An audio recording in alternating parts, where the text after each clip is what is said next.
Hi, I'm Chef Danielle for Expert Village. There's a lot of different ways that you can do garlic. To mince it, you're just going to want to get it in real fine pieces. So as thin as you can slice it is the best way to start. So you just want to start with some slices.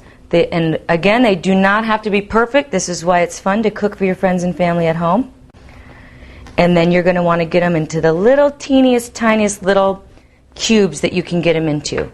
So you want to go back with each little slice, and you're going to want to slice them again. And then once they get into little slivers, you can turn them around and slice them into little teeny tiny cubes, as tiny as you can get them.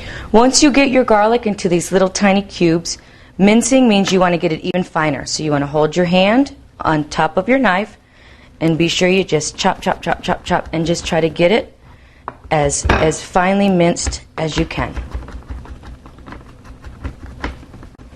Or if you don't want to chop the garlic by hand, if you have a garlic press, which we still happen to have, you can use a garlic press, and you just need to get your garlic into a size that will fit into your press, and you just squeeze, and the garlic comes out the other end. You just need to take the back side of your knife, and you can scrape all that good, yummy garlic out of there. That will work as well if you don't feel comfortable chopping the garlic, or you don't want to get the smell of the garlic on your hand. So I'm going to put this aside for now. I'll finish it later. You're going to need about a half a cup of olive oil for your pesto as well. Now, your olive oil, since it's a liquid, you want to use a liquid measuring cup. It normally looks similar to this. It's going to more accurately measure your liquid ingredients. So I need a half a cup of this. And you're going to want to use extra virgin olive oil because it's going to make your pesto turn out a lot better. You're also going to need pine nuts, and you're going to need 3 tablespoons of these. So you can just put these into any tablespoon measure and be sure you have 3 tablespoons.